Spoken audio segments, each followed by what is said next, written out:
चलिए next topic शुरू कर रहे हैं हम लोग यूनिट नंबर 3 का, जो क्वेश्चनर डिजाइनिंग से कनेक्टेड ही है, जिसका टाइटल है checking consistency, reliability and validity of data. ये आपका सिलेबस है, एक बार चेक कर लेते हैं।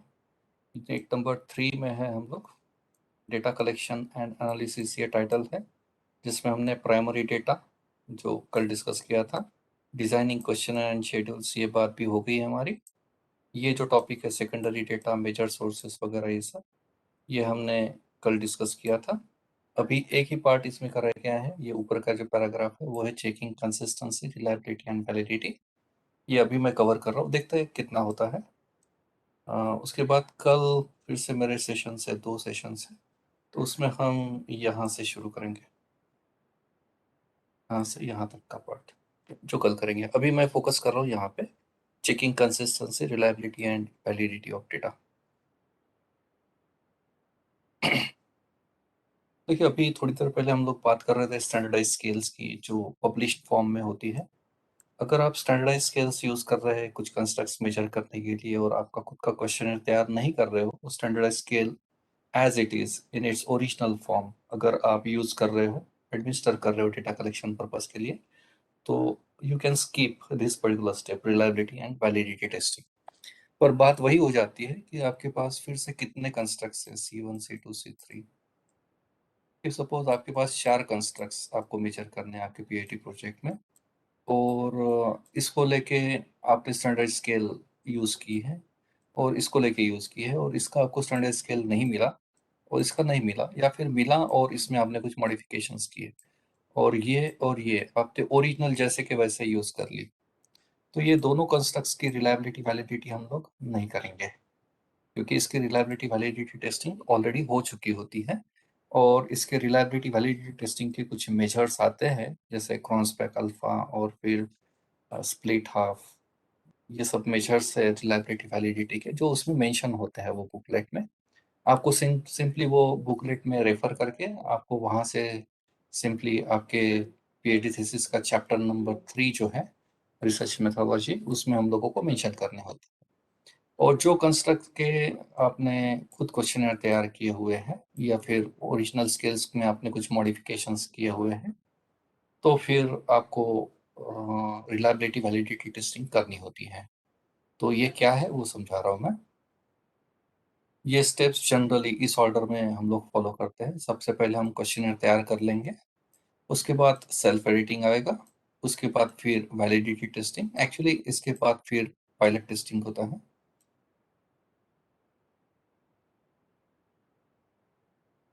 और पायलट टेस्टिंग के बाद वैलिडिटी टेस्टिंग, उसके बाद फिर डेटा कलेक्शन, पूरा डेटा कलेक्ट होने के बाद फिर हम रिलायबिलिटी टेस्टिंग करते हैं। तो ये सीक्वेंस है, यानी रिलायबिलिटी वैलिडिटी टेस्टिंग बोलते वक्त पहले रिलायबिलिटी बोलते हैं और बाद में वैलिडिटी बोलते हैं, पर एक्चुअली पहले वैलिडिटी करते हैं करते वक्त, और फिर रिलायबिलिटी करते हैं। तो चेक कर लेते हैं एक बार रिलायबिलिटी और वैलिडिटी यानी क्या। पहले इंट्रोडक्शन देखते हैं, रिलायबिलिटी वैलिडिटी यानी क्या। उसके बाद हम देखेंगे ways to reduce measurement errors, उसके बाद वैलिडिटी टेस्टिंग, फिर टाइप्स ऑफ वैलिडिटी, और फिर उसके बाद रिलायबिलिटी टेस्टिंग के टाइप्स। तो इस ऑर्डर में अभी हम लोग डिस्कस करेंगे। मैं रिलायबिलिटी वैलिडिटी टेस्टिंग की शुरुआत कर रहा हूँ। ये कंसेप्ट क्या है समझ लेते हैं। सिंपल सा कंसेप्ट है। सपोज एक फैक्ट्री है आपके हाथ में, सपोज अभी आप पेपर पेन लेके बैठे होंगे, आपके हाथ में पेन है कि ये पेन कोई एक ब्रांड एक्स है, एक्स नाम से जो पेन आपके हाथ में है, ये इसकी कोई एक ओरिजिनल कंपनी होगी जो इसको मैन्युफैक्चर करती है, इसकी फैक्ट्री है। इफ सपोज ये फैक्ट्री है दिल्ली में, और यहाँ पे इसका मैन्युफैक्चरिंग हुआ है, और यहाँ आप है कंज्यूमर, जो आप नागपुर में बैठे हैं, और ये पेन यहाँ से यहाँ आया। तो जब ये पेन यहाँ फैक्ट्री में बना, उसके तुरंत बाद ये यहाँ नहीं आया है, इसके बीच में मल्टीपल स्टेप से गुजरा है। सबसे पहले जो है ये पेन प्रोड्यूस करने के बाद, जैसे ये मशीन से तैयार हुआ, उसके तुरंत बाद इसको भेजा जाता है QC department. QC stands for quality check या क्वालिटी कंट्रोल।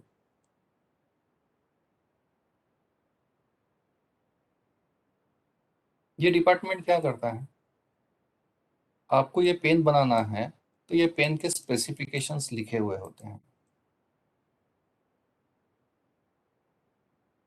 या आप सेट पैरामीटर्स बोलिए, ये पेन की लेंथ हो या फिर इसका मटेरियल का क्वालिटी हो, इसका ड्यूरेबिलिटी हो, स्ट्रेंथ हो, राइटिंग कैपेसिटी हो, तो ये सब इसके स्पेसिफिकेशंस यहाँ ऑलरेडी सेट है एक मैनुअल में। ओके, और जैसे ये तैयार होता है, ये क्वालिटी कंट्रोल डिपार्टमेंट क्या करता है, ये जो सेट पैरामीटर्स है, ये स्पेसिफिकेशंस पे ये जो पेन है ये मैच हो रहा है क्या।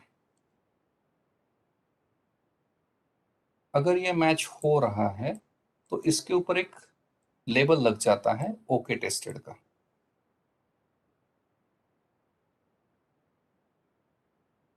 और जब ये लेबल लग जाएगा फिर ये जाता है डिस्पैच में,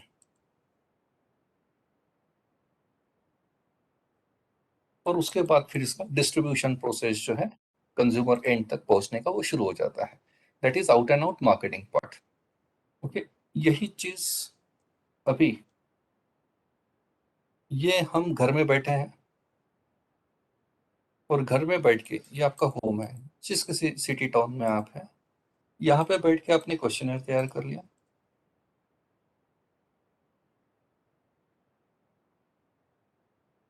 और यहाँ है आपकी फील्ड जहाँ पे आपके रिस्पोंडेंट्स हैं।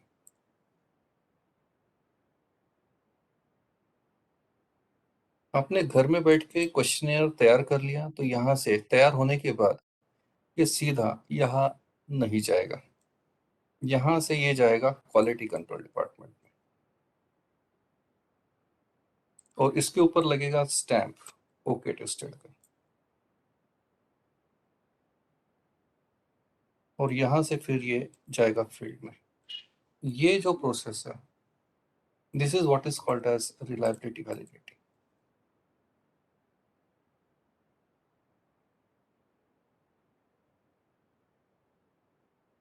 सिंपल सा मतलब क्या है, आपने जो क्वेश्चनर घर में बैठ के बनाया हुआ है वो फाइनल रेस्पोंडेंट्स पे एडमिनिस्टर करने से पहले एक बार चेक कर लेना चाहिए कि आपका क्वेश्चनर योग्य स्वरूप में तैयार हुआ है। यानी क्या, आपकी जो डेटा रिक्वायरमेंट्स है,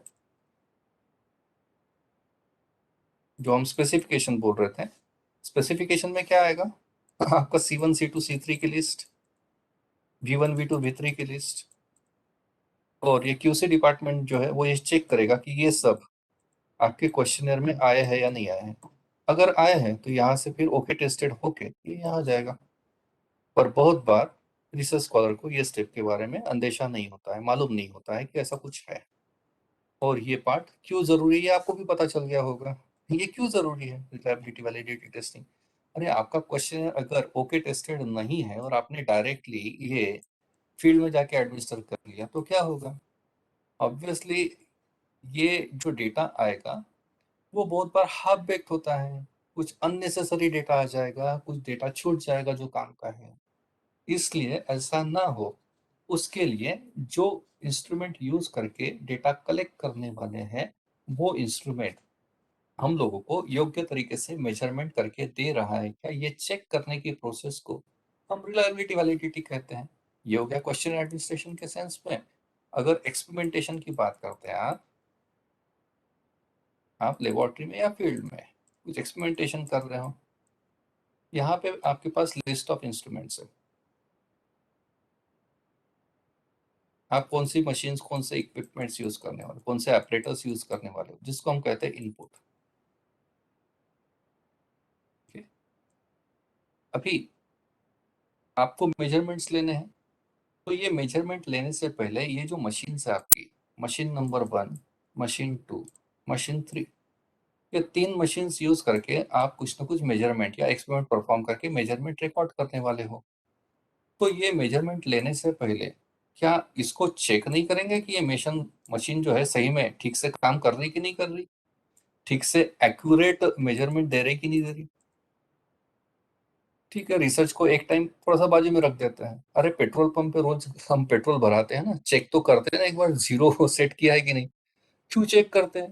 भाई 2 लीटर पेट्रोल डाल रहे हैं तो एक बार चेक तो करेंगे ना कि सही में 2 लीटर डाल रहा है या बीच में से ही कहीं से मीटर शुरू हो रहा है। जिसको हम कहते हैं एक्यूरेट मेजरमेंट, जितना पैसा दे रहे हैं उतने पैसे का पेट्रोल मिल रहा है क्या? इसी चीज़ को हम कैलिब्रेशन कहते हैं, यानी और उसी सेंस में एक्सपेरिमेंटेशन करते वक़्त मशीन्स का वैलिडेशन करते हैं। क्यों करते हैं? क्योंकि वो मशीन ठीक तरीके से काम कर रही है क्या?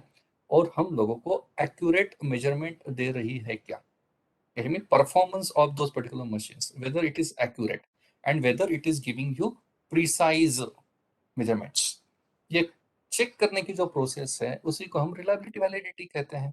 यानी कि अभी अगर मशीन ठीक तरीके से काम कर रही कि नहीं कर रही है ये चेक नहीं किया और एक्सपेरिमेंट करके डेटा कलेक्ट कर लिया, तो हो सकता है कि वो मशीन फॉल्टी हो, ठीक से मेजरमेंट नहीं दे रही, एरर ज्यादा आ रही है, तो पूरे फाइंडिंग डिस्टॉर्ट हो जाते हैं ना। इसीलिए ये स्टेप का अपना एक इम्पोर्टेंस है। और सर्वे बेस्ड प्रोजेक्ट में हमारे पास मशीन नहीं होती, हमारे पास तो क्वेश्चनर्स होते हैं। तो वो क्वेश्चनर ठीक से बन पड़ा है क्या, हमको जो मेजर करना था क्या वो हमारा क्वेश्चनर वही मेजर करके दे रहा है क्या, उसी सेंस में मेजर करके दे रहा है क्या, ये जानने के लिए और कंफर्म करने के लिए हम लोग जो करते हैं उसी को हम रिलायबिलिटी वैलिडिटी टेस्टिंग कहते हैं। ये कंसेप्ट है रिलायबिलिटी वैलिडिटी टेस्टिंग का। अभी थोड़ा सा टेक्निकल सेंस में समझाने की कोशिश कर रहा हूँ। देखिए ये एक पॉपुलर मॉडल है, एंडी फील्ड की किताब है, उसमें ये मॉडल दिया है। बहुत ही पॉपुलर सी किताब है। अगर आप पढ़ना चाहते हो स्टैटिस्टिक्स पे कोई बेहतरीन किताब, तो मुझे लगता है एंडी फील्ड आपने पढ़ लेना चाहिए। बहुत ही कंसेप्चुअली साउंड बुक लगी है मुझे अभी तक जो मैंने पढ़ी है। एक लेविन की है, लेविन रूबिन की। ये दो किताबों का मैं पर्सनली फैन हूँ स्टैटिस्टिक्स के सेंस में, और आरएम के सेंस में विलियम जिकमंड और बाकी कुछ किताबें हैं। पर फॉर द टाइम बिंग ये जो मॉडल है ये मेरा नहीं है, ये एंडी फील्ड साहब ने दिया हुआ है। उनका कहना ये है कि आपके पास एक आउटकम है, यानी आप जिसको रिजल्ट कहते हो वो, और ये है मॉडल, यानी ये है रियलिटी, ये है रियलिटी जिसको हम कहते हैं पॉपुलेशन। ओके, जिसको पॉपुलेशन मीन या फिर पैरामीटर कहते हैं। और इस तरफ है आपका मॉडल। मॉडल यानी क्या, if suppose survey based project की बात करते हैं, हम लोगों को नागपुर में हाउस वाइफ का सर्वे करना है। नागपुर में हाउस वाइफ की संख्या मैं अंदाजे से बता रहा हूँ 7 लाख है इफ सपोज। ओके, अभी इनका मुझे एक वेरिएबल मैं जस्ट स्टडी करना चाहता हूँ कि इनका मंथली मोबाइल बिल कितना आता है, इसका एवरेज निकालना चाहता हूँ। अभी ये 7 लाख का सर्वे ना करते हुए मैंने 500 महिलाओं का सर्वे किया नागपुर में, जिसको मैं कह रहा हूँ सैंपल। अभी इसमें आउटकम यानी क्या है, पॉपुलेशन मीन यानी क्या है, ये 7 लाख का अगर स्टडी करते हैं तो उसका जो मीन आएगा वो पॉपुलेशन मीन। मॉडल यानी क्या है, ये सिर्फ 500 महिलाओं का सर्वे करके जो मीन आ रहा है मेरा वो मॉडल हो गया, यानी सैंपल का मीन। अभी जब हम सैंपल का सर्वे करके डेटा कलेक्ट करते हैं और एनालिसिस करते हैं तो ये सैंपल का मीन जिसको एक्स बार कहते हैं, ये एक्स बार और इस तरह पॉपुलेशन मीन को हम म्यू कहते हैं। तो ये दोनों चीजें मैच नहीं होती है, इसमें कुछ ना कुछ डिफरेंस आता है और वो डिफरेंस को ही तो हम एरर कहते हैं। समझ में आ रहा है? अभी बात क्या होती है, मैं थोड़ा क्लीन कर देता हूँ इसको। अभी बात क्या हो रही है, यहाँ म्यू है, यहाँ एक्स बार है, इसके बीच में जो डिफरेंस आ रहा है वो जितना कम होगा, जितना कम डिफरेंस होगा वो उतने हमारे रिजल्ट जो है वो एक्यूरेट कहलाएंगे। अगर इसमें और इसमें बहुत बड़ी तफावत है, ये एक्चुअली पॉपुलेशन का मीन है 300 रुपये और हमने सैंपल का मीन निकाला है 110 रुपये। ये मीन किसका है, तो ये है 7 लाख का, और ये मीन किसका है, तो ये है 500 का।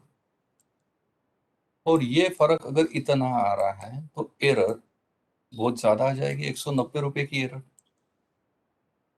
गेटिंग में?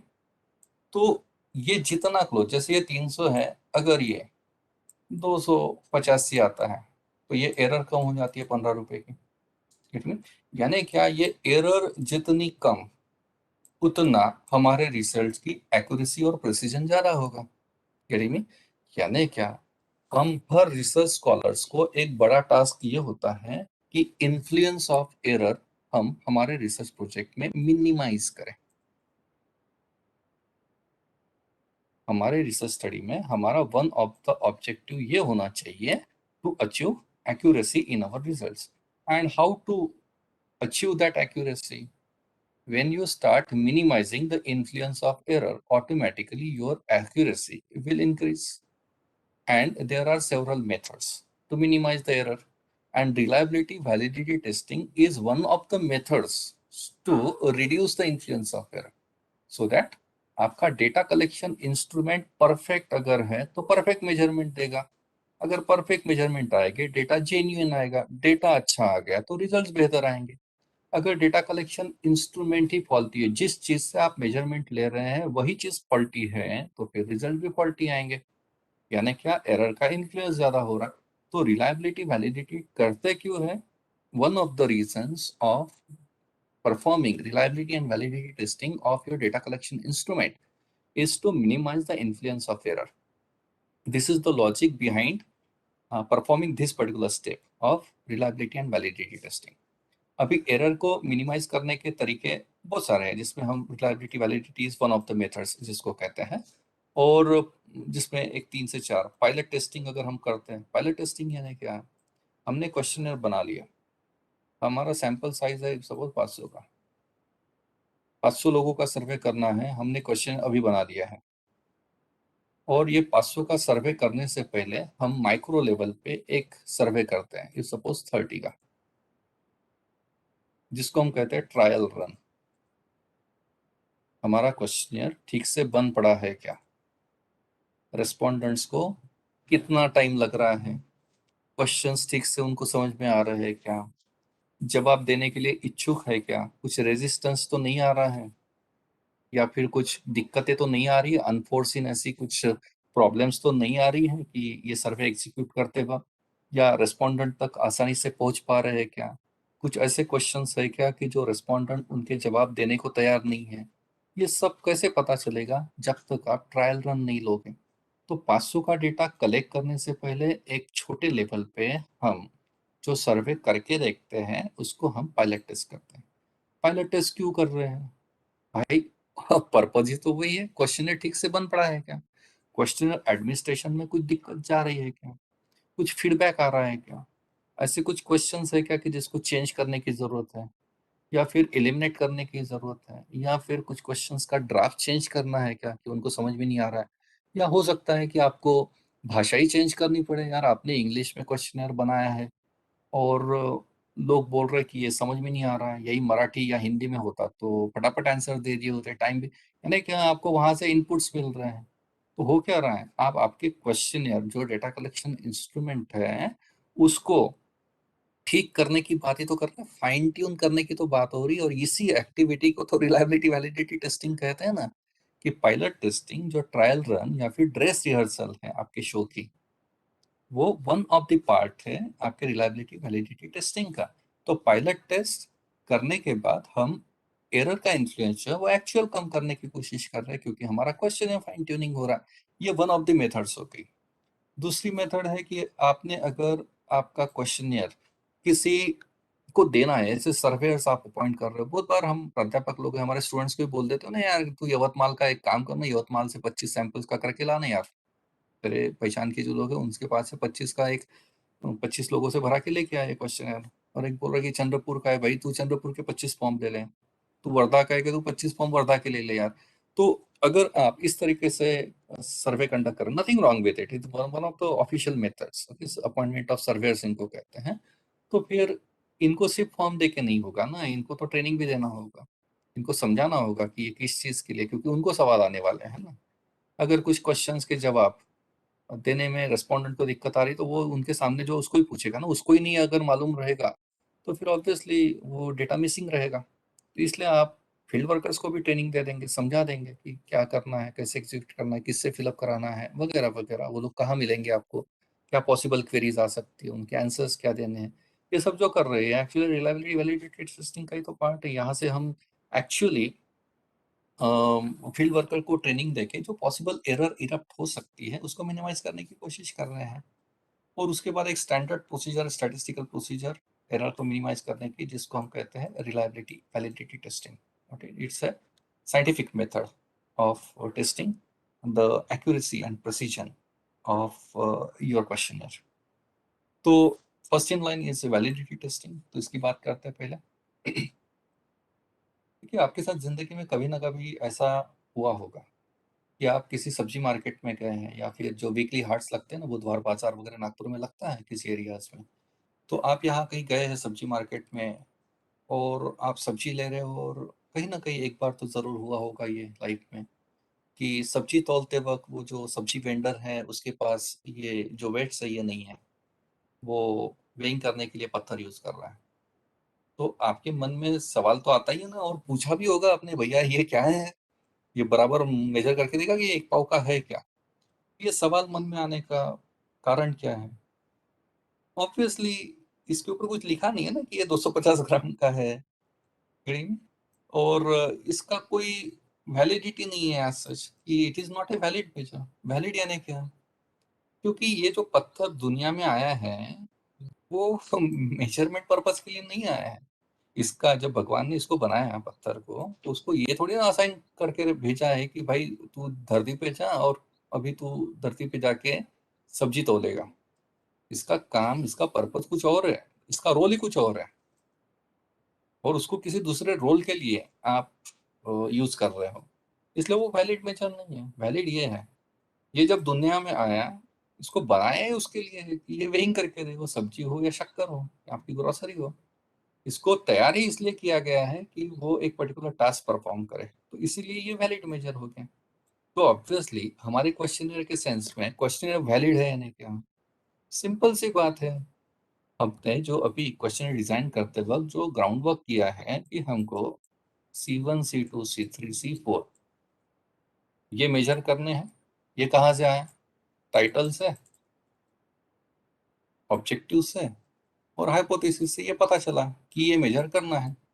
इसके बाद फर्दर फाइन ट्यूनिंग हुई इसकी, F1 F2 F3 सभी की है, और इसमें फिर I1 I2 I3। ओके, अभी ये अगर तैयार है तो इसका मतलब क्या है? हमको ये सब चीजें मेजर करनी है, और इसी को हम कहते हैं हमारी डेटा रिक्वायरमेंट। तो क्वेश्चनर की वैलिडिटी टेस्ट करना, यानी क्या? आपको जो मेजर करना है ये सब चीजें, आपको जो मेजर करना है, क्या आपका क्वेश्चनर वो चीज मेजर करके दे रहा है? ये सवाल का जवाब ढूंढना है ना वैलिडिटी टेस्टिंग में, घड़ी में। मैं फिर से रिपीट कर रहा हूँ, आपका क्वेश्चनर वो मेजर करके दे रहा है कि जो आपको मेजर करना है, यानी क्या आपके ऑब्जेक्टिव्स और आपके हाइपोथेसिस का एनालिसिस हो पा रहा है क्या, जो आप एक्चुअली करना चाहते हो। ऑब्जेक्टिव हाइपोथेसिस ये बताते हैं कि हम अचीव क्या करना चाहते हैं हमारे रिसर्च स्टडी से, और वो अचीव करने के लिए एक माध्यम वो है हमारा डेटा कलेक्शन इंस्ट्रूमेंट। कि हमारा डेटा कलेक्शन इंस्ट्रूमेंट वो चीज मेजर करके दे रहा है क्या जिसकी हमको, जिस डेटा की जरूरत है, वो हमारा data collection instrument data gather करके दे रहा है क्या। ये चीज को कंफर्म करने की जो प्रोसेस है उसी को वैलिडिटी टेस्टिंग कहते हैं। हमारा क्वेश्चन वैलिड तब होगा जब हमारी डेटा रिक्वायरमेंट एसेस हो चुकी है और वो फुलफिल भी हो चुकी है क्वेश्चन के थ्रू, तो हमारा क्वेश्चन वैलिड है, अदरवाइज वो वैलिड नहीं है। अभी एक चीज तो समझ में आ रही होगी ना, जिसको एक कंसेप्ट ही नहीं मालूम रिलायबिलिटी वैलिडिटी का, और ऐसा आदमी अगर क्वेश्चन बना रहा है, समझ में आ रहा है उसका क्वेश्चन वैलिड नहीं होगा, तो उसकी डेटा रिक्वायरमेंट थी, उसने वर्कआउट नहीं किया ना, तो क्वेश्चन वैलिड कैसे होगा। और आप अगर रिसर्च पेपर्स पब्लिश करने जाओगे तो यहाँ पे आपको कंपलसरी लिखना ही होता है, आपने रिलायबिलिटी वैलिडिटी की है। अगर आप सर्वे कर रहे हो, क्वेश्चनर यूज कर रहे हो, और सेल्फ प्रिपेयर्ड क्वेश्चनर तैयार कर रहे हो, तो उसकी रिलायबिलिटी वैलिडिटी तो कंपलसरी, अदरवाइज तो पेपर ही रिजेक्ट हो जाएगा, उसमें कोई डाउट ही नहीं है। और इसका आपको रोल तो पता चल गया कि क्यों ये इंपॉर्टेंट है। और इसीलिए तो स्कोपस वगैरह जैसे जर्नल में पहुंच पाना आम आदमी की बस की बात नहीं है, क्योंकि ये सब बारीकाई से ये चीजें देखी जाती है वहां पे, और ये कारण है पेपर रिजेक्ट हो जाते हैं, और इसलिए थोड़ा सा अंडरस्टैंडिंग होना जरूरी लगता है। ठीक है, आपको अगर वेट लेना है तो हम वेइंग मशीन यूज करेंगे। तो weighing machine is a valid measure to weigh weight, बराबर। ये वेइंग मशीन यूज करके हम टेम्परेचर थोड़ी ना मेजर करेंगे, क्योंकि वेइंग मशीन ये वैलिड मेजर है वेट करने के लिए। वैसे ही मीटर स्केल जो है ये वैलिड मेजर है हाइट और लेंथ मेजर करने के लिए। यानी ये मीटर पट्टी यूज करके आप वेट थोड़ी ना मेजर कर सकते हो, क्योंकि it will not be valid measure in that particular sense. बात क्या हो रही है, आप थर्मामीटर यूज नहीं कर सकते हो वेट लेने के लिए, या थर्मामीटर यूज थोड़ी ना करोगे आप पल्स का काउंट लेने के लिए, बिकॉज वो उसके लिए बना ही नहीं है। उसके लिए तो पल्स मीटर आती है, ऑक्सीमीटर में भी आजकल पल्स का रेटिंग आ जाता है। सो पार्ट अपार्ट, यानी हर एक इंस्ट्रूमेंट एक पर्टिकुलर बेसिक पर्पस के लिए बनाया जाता है, और वो इंस्ट्रूमेंट उस पर्टिकुलर बेसिक पर्पस को सॉल्व कर रहा है क्या, तो फिर वो वैलिड है, अदरवाइज नहीं है।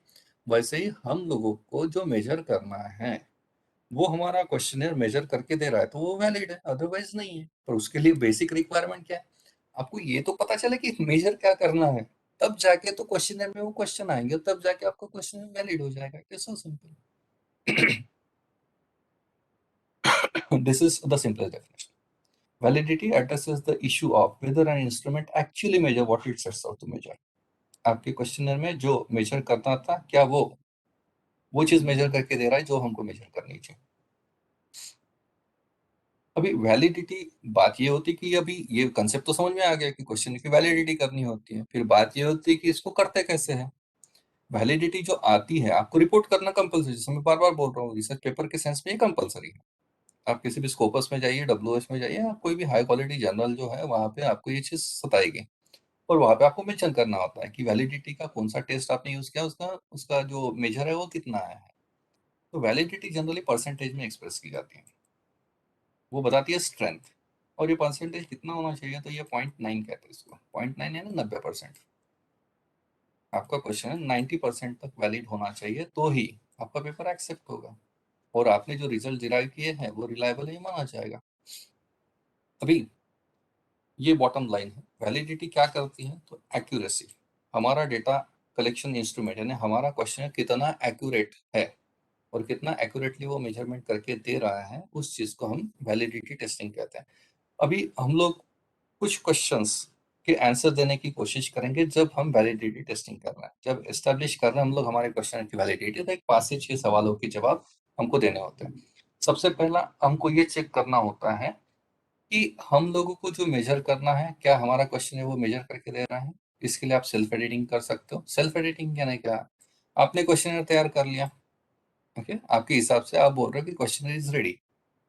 मैं बोल रहा हूँ क्वेश्चन रेडी होने के बाद, पायलट टेस्टिंग से पहले भी आपने जो भी क्वेश्चंस पूछे हैं एक एक करके, क्वेश्चन 1, क्वेश्चन 2, क्वेश्चन 3, और ऐसे ही सपोज 40 क्वेश्चन है, मैं बोल रहा हूँ एक एक करके पढ़िए इसको और यहाँ दिमाग डालते जाइए।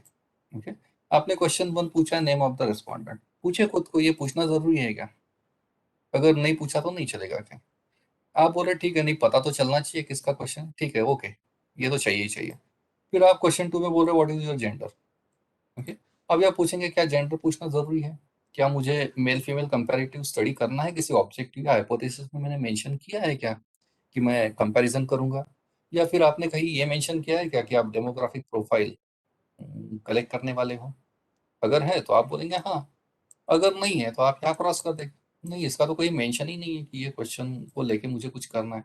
इंपॉर्टेंट बात क्या है, ये क्वेश्चन पूछना जरूरी है क्या, और अगर जरूरी है तो इसका जो डेटा आने वाला है, इस डेटा का आप करने क्या वाले हैं, मेल फीमेल का डेटा लेके आप क्या करने वाले हो। और आपने कहीं आपके सिनॉप्सिस में ये मेंशन किया है क्या कि मेल फीमेल को लेके कुछ आप करने वाले हैं, रिलेशनशिप हो या कंपैरिजन हो या एसोसिएशन हो, कुछ करने वाले हैं क्या? अगर है तो फिर वो वैलिड क्वेश्चन, अदरवाइज वो तो नॉन इसेंशियल एलिमेंट कहलाता है। एक एक करके क्वेश्चन पूछते जाएंगे और खुद को ही एक बार पूछेंगे कि ये क्वेश्चन पूछना जरूरी है क्या, अगर है तो उस डेटा का आप क्या कलेक्ट करने वाले, क्या आप उसका क्या करने वाले हैं।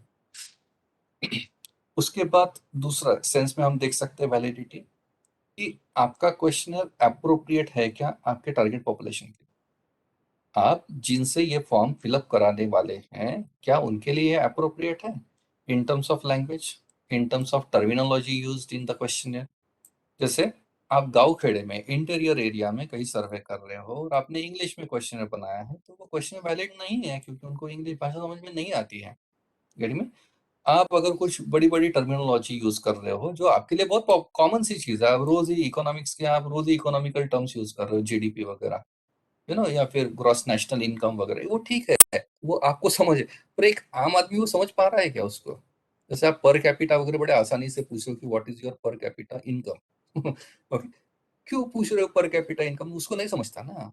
उसको आप मंथली इनकम पूछिए, आपके घर में कितने मेंबर्स हैं और आपका एनुअल इनकम कितना है, तो आपको पर कैपिटा मिल जाएगा ना। उसको क्यों डरा रहे हो?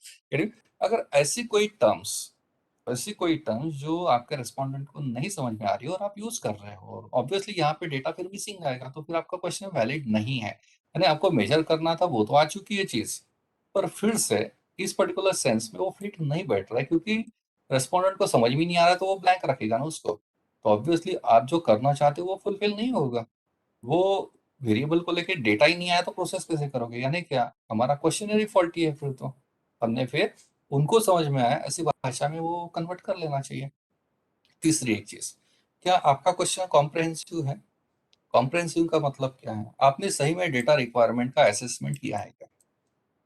DRA, डेटा रिक्वायरमेंट का असेसमेंट आपने किया हुआ है क्या? फर्स्ट एंड फॉरमोस्ट, क्या आपने सही में C1 C2 C3 V1 V2 V3 पे काम किया हुआ है, F1 F2 F3 पे काम किया हुआ है? और क्या आपको अंदाजा है कि ये कितने हैं, कौन से इंडिकेटर्स हैं, और आपने ये पूरे के पूरे क्वेश्चनर में इनकॉर्पोरेट किए हैं क्या? अगर है तो आपका क्वेश्चन वैलिड है। अगर आपको ये चीजें ही नहीं समझ में आ रही है टर्मिनोलॉजी, तो आपको क्वेश्चनर, आपने ये डेटा रिक्वायरमेंट का असेसमेंट सुना ही नहीं कभी, और फिर भी आप क्वेश्चन बना रहे हो, तो आपका क्वेश्चन इनवैलिड है, इसमें कोई डाउट ही नहीं है। उसके बाद अभी यहाँ पे बात क्या हो रही थी? कॉम्प्रहेंसिव की। कॉम्प्रहेंसिव यानी क्या? ये सबके सब आपने वर्कआउट किए हैं क्या, और सबके सब अपने के क्वेश्चनर में आपने उतारे हैं क्या, यानी इनकॉर्पोरेट किए हैं क्या? उसके बाद आता है, क्या आपने इनकॉर्पोरेट तो किए हैं, पर क्या अप्रोप्रिएट क्वेश्चन टाइप्स यूज किए हैं? जैसे इफ सपोज आपको एवरेज मंथली इनकम निकालना है, आपके रिस्पॉन्डेंट का एवरेज मंथली इनकम निकालना है, सपोज नेट ग्रॉस सब तय हो गया है, इसको लेके आपने क्वेश्चनर में इनकम को लेके एक क्वेश्चन पूछा, what is your monthly income, question mark. अभी यहाँ आप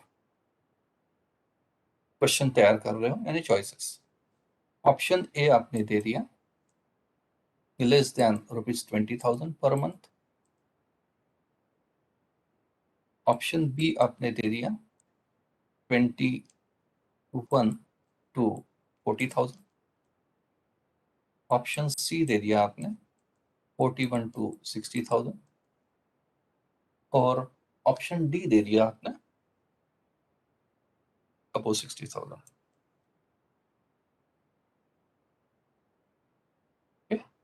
अभी ये डेटा आपने कलेक्ट किया इस तरीके से, तो मुझे बताइए, क्या ये डेटा कलेक्ट करने के बाद आप ये चीज निकाल पाओगे?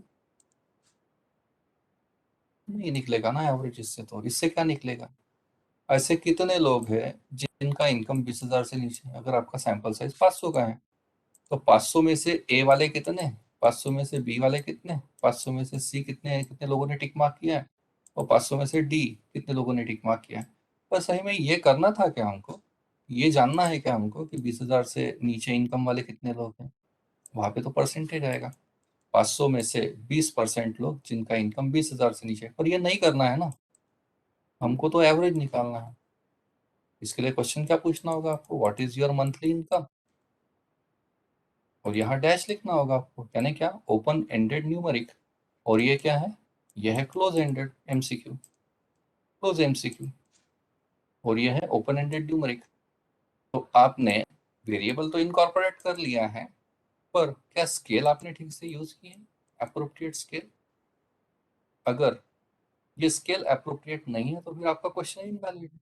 यानी ये क्वेश्चन रहा तो पूरा क्वेश्चन तो नहीं, पर ये क्वेश्चन ही इनवैलिड है। आपको इसको इस स्केल पे लेके जाना चाहिए। ये नॉमिनल स्केल कहते हैं इसको, इसको रेशियो स्केल कहते हैं।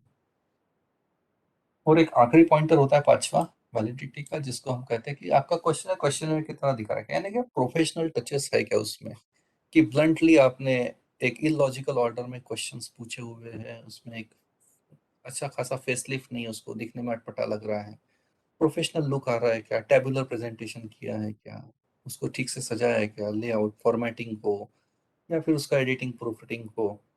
ये भी वैलिडिटी टेस्टिंग के कुछ प्रकार हैं। अभी बात करते हैं वैलिडिटी टेस्ट कैसे करते हैं, इसकी मेथड्स क्या हैं। इसकी दो ब्रॉड मेथड्स हैं।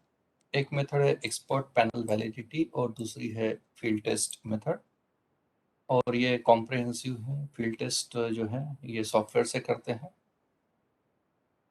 इसके लिए कुछ सॉफ्टवेयर आते हैं, मैं बता रहा हूँ थोड़ी देर में। पहले ये बात कर लेते हैं। एक्सपर्ट पैनल, इसके लिए कोई सॉफ्टवेयर वगैरह नहीं लगता है, ये आसानी से हो जाते हैं। It is a bit easy one. और ये थोड़ी कॉम्प्लिकेटेड टेक्निकल नेचर की है। दोनों मैं बता तो देता हूँ छोटे लेवल। अभी ये 1.5-2 घंटे में क्या क्या पढ़ाएंगे ना, पर फिर भी मैं आइडिया दे देता हूँ आपको। एक्सपर्ट पैनल के बारे में पहले बात करते हैं। Establishing validity with expert panel method. इसमें भी बहुत सारी मेथड्स है एक्सपर्ट पैनल में। उसमें एक पहली मेथड मैं आपको समझा देता हूँ, जिसको एसीपी मेथड कहते हैं, एवरेज कॉन्फिडेंसी परसेंटेज। इसमें क्या करना है समझाता हूँ मैं आपको, सबको आसानी से समझ में आए और आसानी से आप कर भी सकते हो। ये एक्सपर्ट पैनल वैलिडिटी है।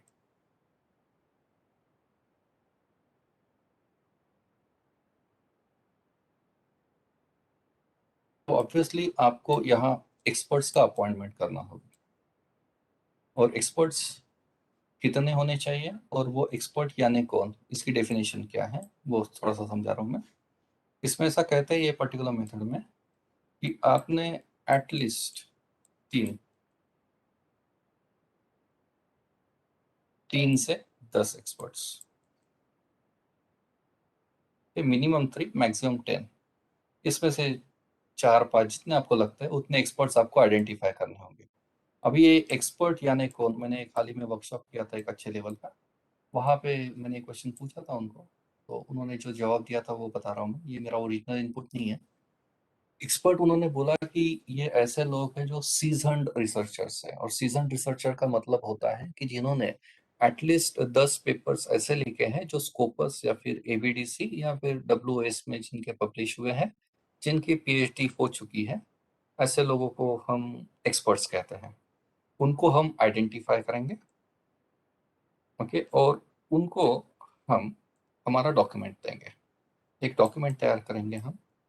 ये आपका पूरा का पूरा सिनॉप्सिस भी हो सकता है, पर सिनॉप्सिस अगर बल्कि है, सपोज 15-20 पेजेस का, तो वो इतना बड़ा डॉक्यूमेंट नहीं देते हैं एक्सपर्ट पैनल को।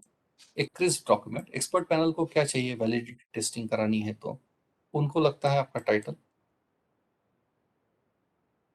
आपके ऑब्जेक्टिव्स, आपके हाइपोथेसिस, और आपने अगर डेटा रिक्वायरमेंट की असेसमेंट की है तो वो चार्ट, जिसको हम इन्फो नीड चार्ट कहते हैं, ये अगर करके रखा है आपने तो ये इसका एक छोटा सा आप डॉक्यूमेंट बना लेंगे और ये इनको हैंड ओवर कर देंगे आप। और इनको एक समय देंगे आप, और इसके साथ ऑब्वियसली आपने जो क्वेश्चन तैयार किया हुआ है। मेरी आवाज़ नहीं आ रही ऐसा मैसेज दिख रहा है।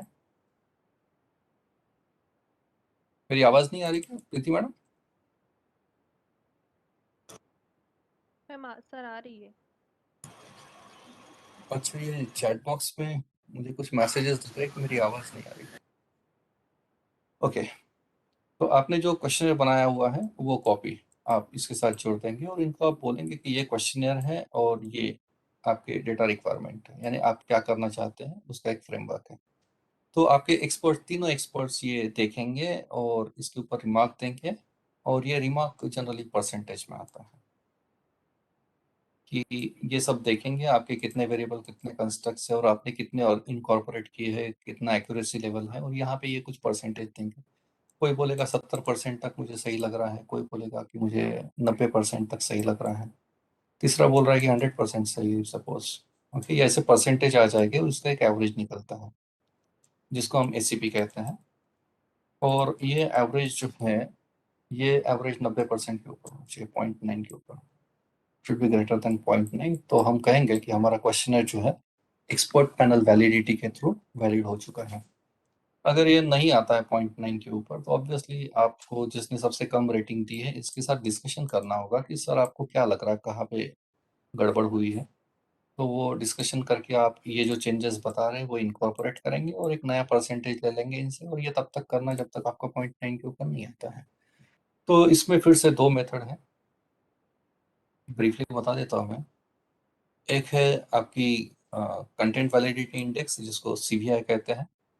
अ, अभी जो मैं बता रहा था उसमें 2 प्रकार, एक आईसीबी है और दूसरा है एससीबी है। आई स्टैंड्स फॉर इंडिविजुअल आइटम्स, कि आपने जो लिकर्ट स्केल बनाई है, जैसे कंज्यूमर एटीट्यूड की स्केल में दिखा रहा था जब उसमें 7 आइटम्स थे, तो हर एक आइटम का वैलिड है कि नहीं वो चेक करते हैं, जिसको आईसीबीआई कहते हैं। स्केल यानी पूरा का पूरा कंज्यूमर एटीट्यूड का जो स्केल आपने बनाया था, वो पूरा का पूरा एक साथ हम लोग चेक करते हैं।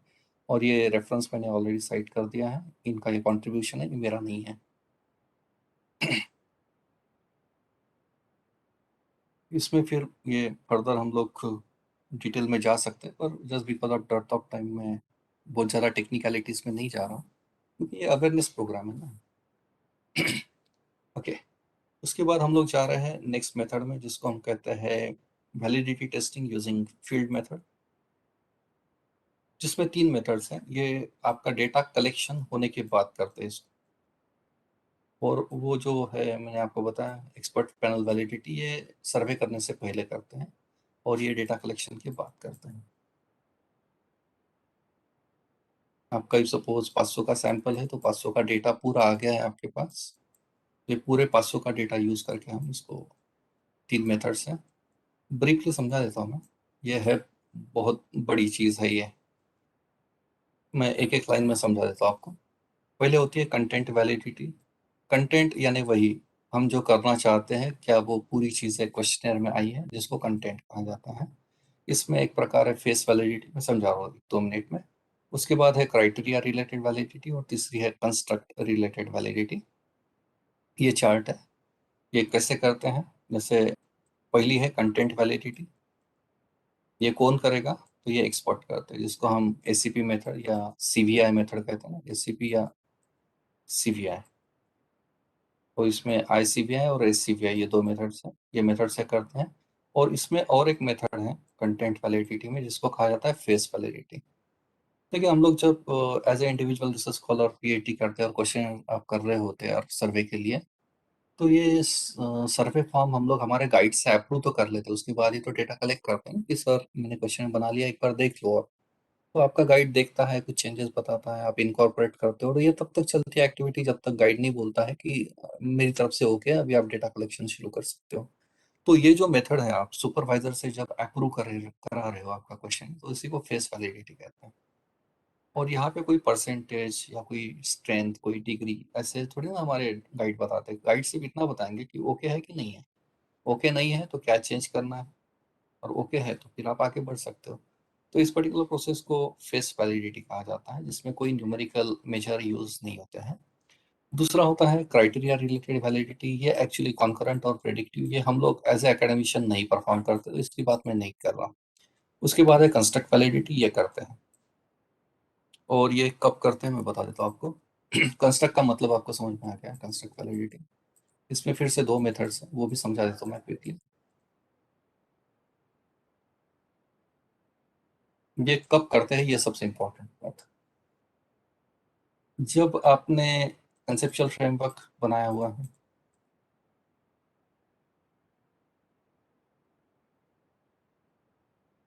आपका चैप्टर नंबर 3 जनरली थीसिस का कंसेप्चुअल फ्रेमवर्क होता है। कंसेप्चुअल फ्रेमवर्क और एक थ्योरेटिकल फ्रेमवर्क होता है, ये तो मालूम ही होगा आपको।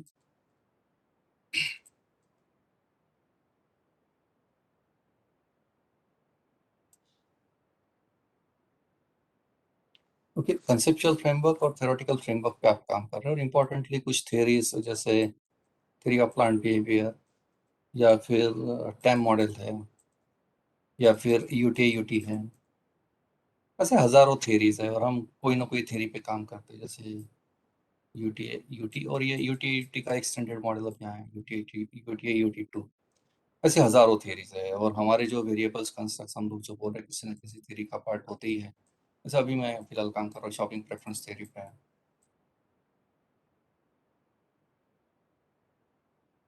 बहुत सारी थ्योरीज हैं, और हमारे सबके कंस्ट्रक्ट किसी न किसी थ्योरी का पार्ट होते ही है।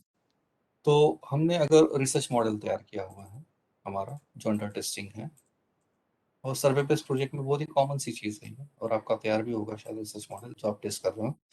तो इसमें जो कंस्ट्रक्ट्स आपने यूज किए हैं, और खास करके पाथ एनालिसिस आप कर रहे हो, और इसी को हम एक्चुअली स्ट्रक्चरल इक्वेशन मॉडलिंग कहते हैं इसको। पाथ एनालिसिस का,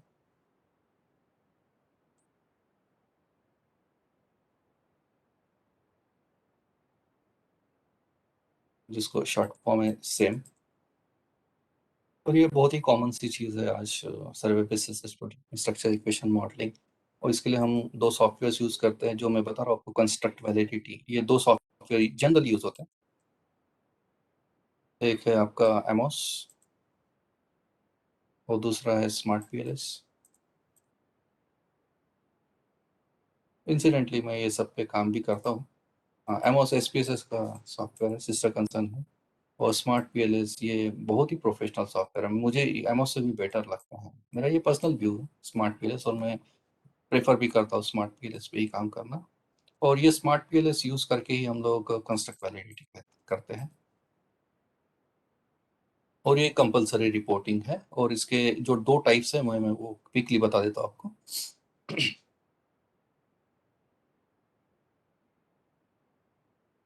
क्राइटेरिया नहीं करते हम कंस्ट्रक्ट वैलिडिटी के, ये दो प्रकार हैं। एक है कॉन्वर्जेंट वैलिडिटी और दूसरा है डिस्क्रिमिनेंट वैलिडिटी।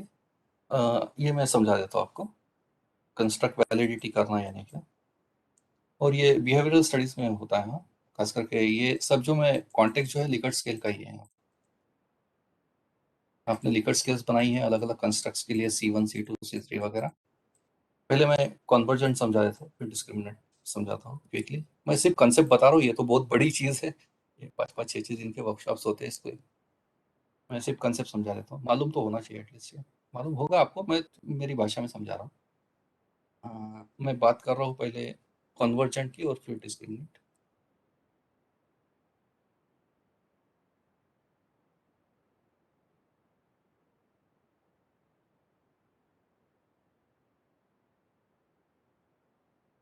देखिए, हमने एक कंस्ट्रक्ट बना लिया। हमारे पास बहुत सारे कंस्ट्रक्ट्स है, 3 4 5 कंस्ट्रक्ट्स पे हम काम कर रहे हैं। और C1 इफ सपोज है मेरा कंज्यूमर एटीट्यूड।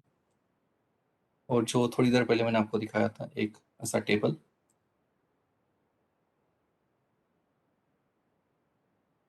जिसमें मैंने 60 स्टेटमेंट्स बनाए थे यहाँ पे, 1 2 3 4 5 अप टू 7। यहाँ स्टेटमेंट्स पूछे थे मैंने, और यहाँ फिर strongly disagree, disagree, neutral, agree, strongly agree, ऐसे मैंने ये क्वांटिनम पे रिस्पॉन्सेस मेजर किए हैं। कन्वर्जेंट वैलिडिटी में क्या बात कर रहे हैं हम लोग कि ये जो 7 इंडिकेटर्स, ये जो 7 इंडिकेटर्स आपने यूज किए हैं, क्या ये सातों इंडिकेटर्स किसी चीज को मेजर कर रहे हैं? ऐसा तो नहीं है कि ये 7 में से 2 जो है वो कंज्यूमर एटीट्यूड को मेजर ही नहीं कर रहे, पर आपने गलती से ले लिया ये। ठीक है? ये जानने का काम, यानी कि क्वेश्चन वैलिडेट कर रहे हैं ना कि जो मेजर कर रहे हैं वो परफेक्टली मेजर हो रहा है क्या। कंज्यूमर एटीट्यूड मेजर करना है तो क्या आपने जो इंडिकेटर्स यूज किए हैं, ये इंडिकेटर्स मिलके यही चीज मेजर कर रहे हैं कि नहीं कर रहे हैं, जिसको हम कहते हैं कॉन्वर्जेंट वैलिडिटी। कॉन्वर्ज, कॉन्वर्ज ये वर्ड से कॉन्वर्जेंट बना है। कॉन्वर्जन है क्या, सिंपल सी बात है। ये है हमारा कंस्ट्रक्ट कंज्यूमर एटीट्यूड, जिसको ओवल से इंडिकेट करते हैं।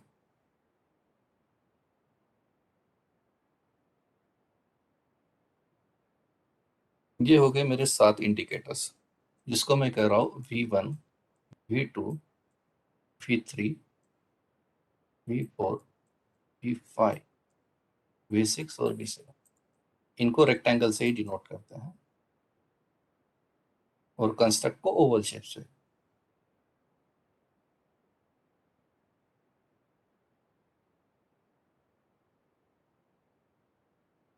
ओके, उसमें मीडिएशन मॉडरेशन भी आता है, पर वो मैं फिलहाल डिस्कस नहीं कर रहा। पार्ट अपार्ट, यहाँ से एरो यहाँ जा रहे हैं।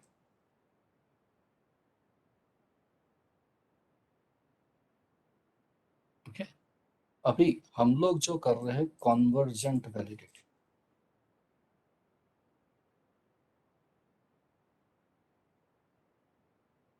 क्या ये सातों वेरिएबल्स यहाँ कॉन्वर्ज हो रहे हैं? ये सातों वेरिएबल्स यहाँ कॉन्वर्ज हो रहे हैं? यानी क्या ये सातों मिलके यही चीज मेजर कर रहे हैं, या इसमें से ऐसे एक दो इंडिकेटर्स है जो यहाँ कॉन्वर्ज नहीं हो रहे हैं? वो जानने के लिए जो वैलिडिटी टेस्टिंग हम करते हैं उसको कॉन्वर्ज वैलिडिटी कहते हैं। इसमें फैक्टर लोडिंग निकालते हैं, जो इसमें 3 मेजर्स निकालते हैं, मैं बता देता हूँ आपको। फैक्टर लोडिंग, और ये सॉफ्टवेयर से हम लोग करते हैं इसको, पाथ एनालिसिस। देखिए फैक्टर लोडिंग, इसकी जो मेजर है कॉन्वर्जेंट वैलिडिटी की। उसके बाद आपकी कंपोजिट रिलायबिलिटी जिसको क्रॉन्सबैक अल्फा कहते हैं, ये मैं करके दिखा देता हूँ आपको सॉफ्टवेयर में। और है आपका एवरेज वैरिएंस एक्सट्रैक्टेड। तो जैसे आप ये लिटरेचर में बार बार बोल रहा हूँ करो, उसमें ये पता चलना शुरू हो जाएगा। ये सब ने जो भी आप लिटरेचर पढ़ोगे उसमें आपको दिखेगा कि क्रॉन्सबैक अल्फा भी रिपोर्ट किया है, फैक्टर लोडिंग भी रिपोर्ट की हुई है, और एवीई का पूरा चार्ट बनता है ऐसा, कोरिलेशन कोएफिशिएंट्स का। इस तरीके से ऐसा वो चार्ट बनता है। यहाँ पे पूरे आपके आर के मेजर्स, यहाँ पे आपके इंडिकेटर्स, और यहाँ ये पूरी इसके नीचे एवीईज होते हैं। ये आपको चार्ट दिखना शुरू हो जाएगा, और ये रिपोर्टिंग कंपलसरी होता है एक्चुअली। तो ये है हमारी कॉन्वर्जेंट वैलिडिटी के 3 मेजर्स, जिसको हम कहते हैं कॉर्नेल लार्कर क्राइटेरिया में ये 3 चीज़ें आती हैं। उसके बाद आता है हमारा, ये देखिए ये रिपोर्टिंग, मैंने हाल ही में एक पेपर तैयार किया था, उसका ये आउटपुट आपके सामने है। ये मेरे कंस्ट्रक्ट्स है: consumer attitude, convenience, safety, price attractiveness, product characteristic, repurchase intention, और इसके कॉन्सबैक अल्फा। और ये 0.7 के ऊपर होना चाहिए। आप देख रहे हैं ये सबके सब मेरे 0.7 के ऊपर आए थे, यानी मेरा क्वेश्चन जो है रिलायबल है। बाद में ये रो ए का काम नहीं होता है, ये सॉफ्टवेयर ने देख लिया। बाद में कंपोजिट रिलायबिलिटी, ये कॉन्सबैक अल्फा ही है। और यहाँ आप देख रहे हैं एवी, एवरेज वैरिएंस एक्सट्रैक्टेड, ये 0.5 के ऊपर होना चाहिए। आप देख रहे हैं सबके सब 0.5 के ऊपर है। इससे पता चल जाता है कि मेरा क्वेश्चन जो है वो वैलिड है क्या, यानी ये वैलिड है क्या। हाँ, ये जितने भी C1 C2 C3 मैंने लिए हैं, ये सबके सब वैलिड भी है। यहाँ से पता चल रहा है वैलिडिटी, और यहाँ से पता चल रही है रिलायबिलिटी। यानी क्या, जो कंस्ट्रक्ट्स पे मैं काम कर रहा हूँ, ये एक चार्ट से पता चल गया है कि मेरा क्वेश्चन ठीक से बन पड़ा है क्या, तो वो है कॉन्सबैक अल्फा 0.7 से ऊपर, और एवरेज वैरिएंस एक्सट्रैक्टेड ए भी 0.5 के ऊपर। अभी बात करते हैं डिस्क्रिमिनेंट वैलिडिटी की। देखिए अभी जो हम लोग बात कर रहे थे कॉन्वर्जेंट में, ये है हमारा कंस्ट्रक्ट C1। इसमें ये सब यहाँ कॉन्वर्ज हो रहे क्या, ये चेक कर रहे थे। ओके, ये है मेरा C1। पर मैं एक ही कंस्ट्रक्ट पे थोड़ी ना काम कर रहा हूँ, मेरे पास दूसरा भी कंस्ट्रक्ट है C2, और इसके अपने वेरिएबल्स हैं।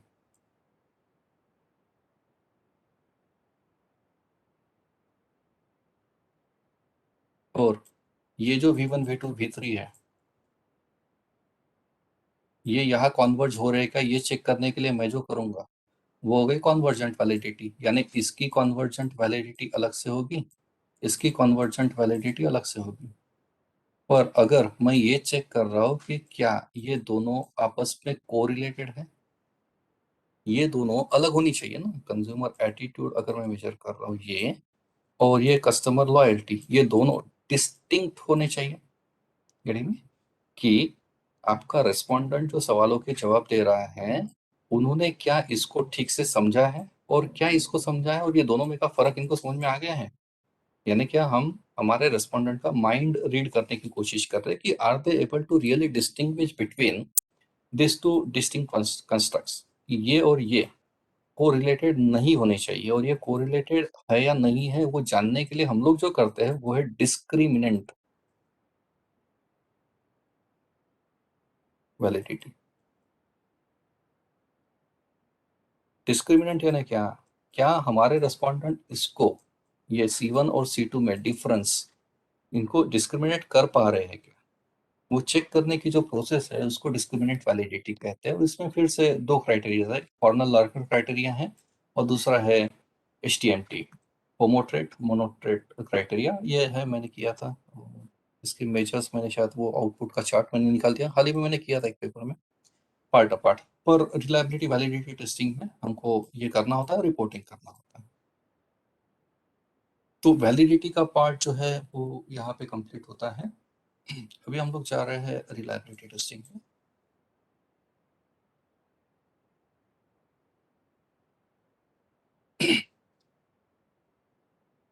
ठीक है, रिलायबिलिटी का मतलब है आपका इंस्ट्रूमेंट कितना रिलायबल है, यानी ट्रस्टवर्दी है, डिपेंडेबल है। रीडिंग कि यहाँ पे आपका क्वेश्चनियर अगर हम रिपीटेडली यूज करते हैं तो क्या हमको वो सेम रिस्पॉन्सेस जनरेट करके देता है? उसको रिलायबिलिटी टेस्टिंग कहते हैं। रिलायबिलिटी का सिनोनिमस वर्ड है रिपीटेबिलिटी। यानी क्या, वो जो मैंने थोड़ी देर पहले वजन दिखाया था जिससे हम 200 ग्राम मेजर कर रहे हैं, वो वजन एक्चुअल वैलिड है वो, पर वो रिलायबल है क्या? रिलायबल कैसे पता चलेगा? वैलिड है। वैलिड क्यों है? क्योंकि 200 ग्राम लिखा है तो वो 200 ग्राम मेजर करके दे रहा है क्या? ये जब चेक कर रहे हैं तो उसको वैलिड कहेंगे। गेटिंग? दूसरी बात, वही वजन रिलायबल है क्या, ये कैसे पता चलेगा? तो ऑब्वियसली मैं वही वजन से मैं इफ सपोज शुगर मेजर कर रहा हूँ और वही मेजर से मैं सब्जी भी मेजर कर रहा हूँ, चेक कर रहा हूँ कि वो 200 ग्राम ही दे रहा है, या फिर मैंने इफ सपोज शुगर मेजर की 200 ग्राम करके दिखा दूँ। देखिए यहाँ मैं मल्टीपल ट्रायल्स ले रहा हूँ। ओके, मुझे 1 किलो का वजन है मेरे पास और मैं शुगर को मेजर करूँ और एक ही वजन मेरे पास है 1 किलो का। मैंने ट्रायल 1 लिया और यहाँ चेक किया कि वो एक पर्टिकुलर 1000 ग्राम जो है वो उसने यहाँ पे मेजर करके दिया है, कितना आया वो। ओके, मैं 2 बार 3 बार 4 बार ये रिपीट कर रहा हूँ और चेक कर रहा हूँ कि क्या हर बार ये डिफरेंस आ रहा है, मेजरमेंट में डिफरेंस आ रहा है क्या। यहाँ पे जो साइंस टेक्नोलॉजी और खास करके जो एक्सपेरिमेंट करते हैं, आप अपने इंस्ट्रूमेंट का जब एक्सपेरिमेंट करते हो तो ट्रिपलेट पे काम करते हो ना, कि आप एक ही एक्सपेरिमेंट 3 बार रिपीट करते हो ना, क्यों? क्योंकि वही चीज है ना, हम ट्रिपलेट पे क्यों काम कर रहे हैं, एक ही चीज 3 बार क्यों कर रहे हैं? रिलायबिलिटी तो चेक कर रहे हैं ना कि इसमें और इसमें जो रिपीट मेजरमेंट में डिफरेंस आ रहा है क्या? अगर वो नहीं आ रहा है तो हमारा इंस्ट्रूमेंट जो है वो रिलायबल है। अगर ये हर बार एक ही इंस्ट्रूमेंट को हम मेजर कर रहे हैं, बार बार एक ही चीज को मेजर करने के लिए हर बार अलग आंसर आ रहे हैं, तो हमारा इंस्ट्रूमेंट जो है वो रिलायबल नहीं है। ओके, तो यहाँ पे बात हो रही है रिपीटेबिलिटी की। विथ एवरी रिपीटेड मेजर क्या हमारा सर इंस्ट्रूमेंट। हाँ सर सर ये हाँ, जो बोलिए। दो म्हणजे हे जे दोन आपले रिझल्ट्स घेतील त्यामध्ये किती व्हेरिएशन्स यायला पाहिजे एक्सेप्टेबल लिमिट? तुम्ही एक्सपेरिमेंटेशनच्या सेन्समध्ये म्हणत हा असाल एक्सपेरि तर हो त्याचं तर सर. आपण ॲव्हरेजच घेतो ना मॅडम. हो ॲव्हरेजच तर कन्सिडर ॲव्हरेज. करतो ना. तर ते जो हो पण त्याचं काही असं प्रमाण नाही आहे की त्याचा डिफरन्स एवढाच यायला पाहिजे, आणि ॲव्हरेज याच्यासाठी यूज करतो की जे काही मॅन्युअल एरर पण होते ना मेजरमेंटमध्ये कधी-कधी, म्हणून आपण ॲव्हरेज घेतो. सर पण कधी-कधी असं होते की एक जी व्हॅल्यू आहे ती आउट ऑफ रेंज किंवा लिमिटमध्ये येते, थोडी जास्त येते. मग त्यावेळेस असं कसं एक्सेप्ट करायचं ते? नाही, नंबर ऑफ ट्रायल्स वाढवायला पाहिजे मग मॅडम अशा वेळेला. ओके. नंबर ऑफ ट्रायल्स ट्रिपलेटवर पण काम नाही होणार सर ना मॅडम, म्हणजे असं ट्रायल्स वाढवा. काही त्याच्यात आहे नाही ना, की 5% और 95% असं आपण नाही, जे घेतो नाही, नाही, तसं नाही. नाही. नाही, नाही, नाही, नाही. ते वेगळं आहे मॅडम. ते कॉन्फिडन्स हे लेव्हल जे नाही ना? म्हणताय. नाही, नाही. ते हां. वेगळं आहे. ते नाही पण त्या कॉन्फिडन्स लेव्हल याच्या नाही. रेंजमध्ये नाही येत ना सर ते? नाही, नाही. आपल्या व्हॅल्यूमध्ये आपण ते कन्सिडर नाही करणार ना? आपण जे डिस्कशन करतोय ना, हे मोस्टली क्वेश्चनेअरचं रिलायबिलिटी टेस्टिंगच्या संदर्भात कॉन्टेक्स्ट तो आहे. मी जस्ट एक एक्झाम्पल सांगत होतो एक्सपेरिमेंटच्या सेन्समध्ये. तिथे ॲक्चुअली हं, ते सिनोनिमसच आहे. पण तिथे आपण व्हॅलिडेशन करतो मॅडम. आपल्या मशीन्सचं हं. व्हॅलिडेशन करतो, कॅलिब्रेशन करतो एक्सपेरिमेंटेशनमध्ये. पण हा जो कॉन्टेक्स्ट चालू आहे इथे डिस्कशनचा, हा सर्व्हे बेस्ड रिसर्च प्रोजेक्टमध्ये जो क्वेश्चनेअर आपण बनवतो, ते इन्स्ट्रुमेंट बद्दल बोलतोय मी. ओके? तर ते प्रोसिजर सायन्समध्ये वेगळी आहे. सोशल सायन्सेसमध्ये म्हणजे सर्व्हे बेस्ड प्रोजेक्टचा कॉन्टेक्स्ट घेऊन मी हे एक्सप्लेन करतोय. Okay sir. So reliability is more about repeatability and it is more about the consistency in a repeated measurement. A measure is considered reliable if it would give us the same result over and over again. Then we can say that our instrument is reliable, means our questionnaire is reliable. Methods सांगून देतो मी तुम्हाला. ठीक है, reliability testing करना यानी ये पूरा correlation निकालना है हमारे V1 V2 V3 वगैरह जो हम लोग बोल रहे हैं एक पर्टिकुलर कंस्ट्रक्ट के, ये सब आपस में कितने क्लोजली रिलेटेड है, वो एक्चुअली रिलायबिलिटी का एक्चुअल गिमिक है। इसमें 3 मेथड्स है जैसे आप देख रहे हो। एक है रिपीटेबिलिटी, दूसरी है इंटरनल कंसिस्टेंसी और तीसरी है इक्विवेलेंस। तो ये हम लोग नहीं करते, यानी हम लोग है ना रिसर्च स्कॉलर्स, हम लोग नहीं करते। ये कॉम्पिटिटिव एग्जाम के पेपर्स वगैरह जो है ना उसमें ये सब इक्विवेलेंस वगैरह निकालते हैं। तो ये इंटररेटर वगैरह ये हम लोग नहीं करते हैं। इसमें इंटरनल कंसिस्टेंसी हम लोग करते हैं रिसर्च स्कॉलर, जिसमें स्प्लिट हाफ है या फिर क्रॉसबैक अल्फा, ये मैं बता देता हूँ आपको।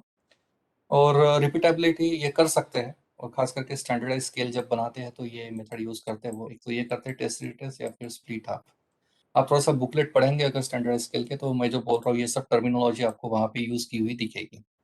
पर रियल लाइफ में मैंने किसी इंडिविजुअल रिसर्च स्कॉलर को ये करते हुए देखा नहीं है। टेस्ट टेस्ट वगैरह स्प्लिट हाफ भी करते हुए मैंने देखा नहीं है। जो 100 में से 100 रिसर्च स्कॉलर्स मैंने देखे हैं, ऑब्वियसली स्कोपस वाले ही बोल रहा हूँ मैं, ये सब लोग क्रॉसबैक अल्फा ही करते हैं। आपका रिलायबिलिटी का मेजर क्रॉसबैक अल्फा, ये करना कंपलसरी है और सबसे तगड़ा मेजर माना जाता है क्रॉसबैक अल्फा को। पर मैं एक एक लाइन में समझा देता हूँ ये टेस्ट टेस्ट, स्प्लिट हाफ और क्रॉसबैक अल्फा में फ़र्क क्या है। यहाँ से शुरुआत कर रहा हूँ मैं। टेस्ट टेस्ट, ये आपकी रिपीटेबिलिटी, टेस्ट टेस्ट और इंटरनल कंसिस्टेंसी, ये दो कंसेप्ट है, मेजर है मेजरमेंट ऑफ रिलायबिलिटी टेस्टिंग। पहले बात करते हैं रिपीटेबिलिटी, जिसको टेस्ट टेस्ट मेथड से करते हैं, और इंटरनल कंसिस्टेंसी ये सॉफ्टवेयर से होती है। इसमें स्प्लिट हाफ, ऑल्टरनेट फॉर्म जिसको पैरेलल फॉर्म कहते हैं, और फिर है क्रॉसबैक अल्फा। तो मैं रिपीटेबिलिटी पहले समझा देता हूँ कॉन्सेप्ट क्या है, जिसमें टेस्ट टेस्ट मेथड है। हम लोग बात कर रहे हैं टेस्ट टेस्ट मेथड। ये पायलट सर्वे से जनरली होता है टेस्ट टेस्ट। ये आपने सपोज हाइपोथेटिकली है, आपने 30 रेस्पोंडेंट्स का डेटा लिया पायलट टेस्टिंग के लिए, 30 का सर्वे आप कर रहे हैं, और ये जो कर रहे हैं हम लोग, कोई एक स्केल, एक कंस्ट्रक्ट किया, पूरे क्वेश्चनियर का नहीं होता है ये, किसी एक हर एक स्केल का करना होगा अलग अलग से। तो हम लोग अगर if suppose construct one, consumer attitude, okay, ये स्केल का टेस्ट टेस्ट यानी रिलायबिलिटी टेस्टिंग कर रहे हैं। जैसे मैं बता भी रहा था थोड़ी देर पहले, मैं दिखाया भी ना आपको कि मैंने 7 कंस्ट्रक्ट पे काम किया था एक पेपर में, उसका हर एक का मैंने क्रॉसबैक अल्फा ये सब अलग से रिपोर्ट किया था। तो उसमें कंज्यूमर एटीट्यूड था ही एक, तो ये कंज्यूमर एटीट्यूड में मैंने 7 आइटम्स पूछे हैं। अभी उसका मुझे टेस्ट टेस्ट करना है। तो इसमें मैं क्या करूंगा, ये जो स्केल मैंने बताई है जिसमें 7 इंडिकेटर्स हैं, इसके रिस्पॉन्सेस मैं ये 30 लोगों से ले लूंगा। इसका एक लीकर स्कोर आएगा, वो लीकर स्कोर मैं यहाँ पे कंप्यूट कर रहा हूँ और लिख रहा हूँ। इसका एक सपोज आया है 17, इसका आया 19, इस तरीके से मेरे पास लीकर स्कोर्स हैं। अब ये कैसे आते हैं बताने के लिए थोड़ा टाइम लगेगा, मैं तो टेस्ट टेस्ट मेथड बता रहा हूँ आपको। ये लीकर स्कोर कैसे कंप्यूट करते हैं ये आपको मालूम है, ये एज्यूम करके बता रहा हूँ। ये स्कोर्स आ चुके हैं, ओके। ये हमने इफ सपोज सितंबर 20 तारीख को ये किया था, ये डेटा आ चुका है हमारे पास। अभी मैं एक पीरियड जाने दे रहा हूँ, और ये पीरियड है लगभग 2 महीने का, 2 ढाई महीने कंसिडर करते हैं इसको। ये इतना पीरियड होना चाहिए टाइम गैप कि जहाँ पे आपका रेस्पोंडेंट भूल जाए कि उसने आपके सवालों के क्या जवाब दिए थे। ये 7 क्वेश्चंस को लेके उसने क्या टिक मार्क किए थे, स्ट्रांगली डिसएग्री, डिसएग्री को लेके। और फिर से आप इन्हीं 30 लोगों के पास जाओगे, और फिर से इनका आप इसी क्वेश्चनर का डेटा लेंगे, और फिर से इनके लिकर स्कोर कंप्यूट करेंगे। और ये है इफ सपोज अक्टूबर 20 तारीख, कल जा रहे हैं फिर से यही 30 लोगों के पास, और इनके स्कोर्स, इन्होंने जो टिक मार्क किए हैं वो स्कोर्स यहाँ पे आए। अभी मेरे पास क्या हुआ है, यही 30 लोग हैं, एक ही ग्रुप के मेरे पास 2 डेटा पॉइंट्स आ गए, टाइम 1 और टाइम 2। मैंने 2 टाइम पॉइंट पे मैंने एक ही ग्रुप ऑफ रिस्पोंडेंट से 2 बार डेटा कलेक्ट किया, इसलिए इसको कहते हैं टेस्ट टेस्ट। अब ये डेटा कलेक्ट करके करेंगे क्या, तो इसका निकालते हैं हम कार्ल पियर्सन का आर। और आप कहीं नोट करके रख देंगे, इंटरेस्टेड होंगे तो। ये एम एस एक्सेल में आप इज इक्वल टू कॉरेल नाम से फंक्शन है। अभी टाइम का मैंने करके दिखा दिया होता आपको, एरे 1, एरे 2, ये फंक्शन है एम एस एक्सेल में, आसानी से निकल जाता है। या इससे भी बड़े सॉफ्टवेयर यूज कर रहे हैं आप तो ये सब फंक्शन याद रखने की जरूरत ही नहीं है, आपको कमांड देने हैं, सिंपली आउटपुट मिल जाता है। तो ये आर, आप कार्ल पियर्सन का आर, कोरिलेशन कोएफिशिएंट जिसको कहते हैं, ये निकाल लेंगे, और ये चेक करेंगे कि ये 0.7 के ऊपर आ रहा है क्या। अगर ये 0.7 के ऊपर आ रहा है तो हम कहेंगे कि हमारा क्वेश्चन है रिलायबल, यानी ये जो स्केल है ये स्केल रिलायबल है। इसी तरीके से दूसरा आपका C2 C3 जितने भी हैं उसका इसी तरीके से करते हैं, पर ये क्वेश्चनर को स्टैंडर्डाइज करने के लिए जनरली करते हैं। अगर आप अपने नाम से ही कुछ एक बुकलेट पब्लिश करना चाहते हो, कोई एक स्केल डेवलप करना चाहते हो, स्टैंडर्डाइज करना चाहते हो अपने क्वेश्चनर को, तो फिर ये करते हैं। दूसरी मेथड ये टेस्ट टेस्ट मैंने बता दी। चार्ट में दूसरी देखते हैं स्प्लिट हाफ, ये भी समझा देता हूँ यहीं पे।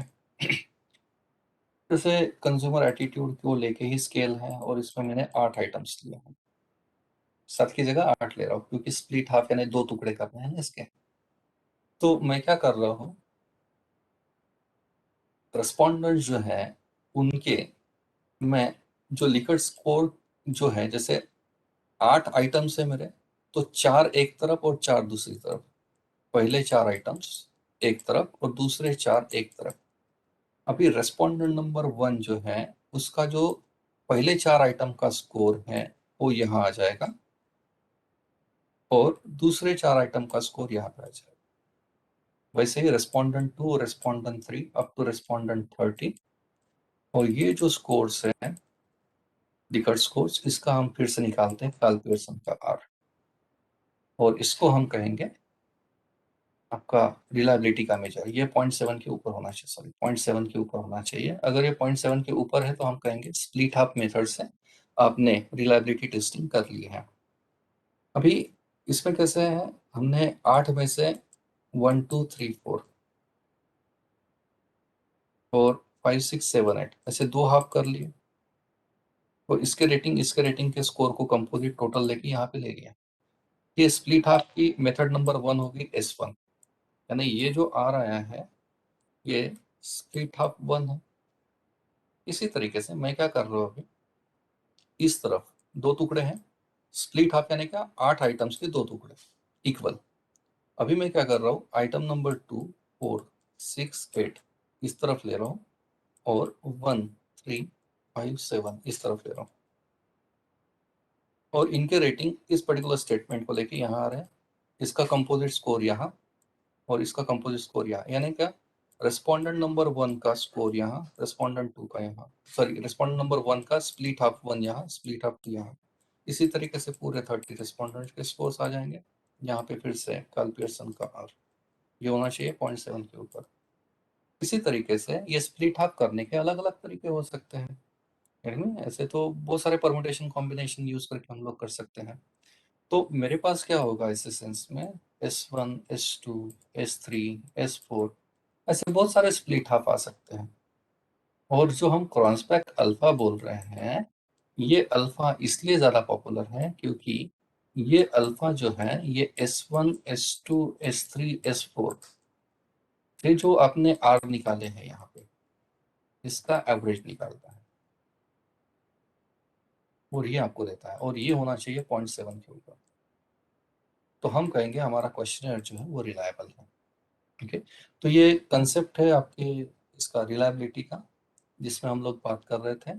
स्प्लिट हाफ भी मैंने समझा दिया आपको, और क्रॉसबैक अल्फा भी समझा दिया, और एक मेथड है पैरेलल फॉर्म, वो भी बता देता हूँ क्विकली। ये अल्टरनेट फॉर्म या पैरेलल फॉर्म कुछ खास नहीं इसमें। आप जैसे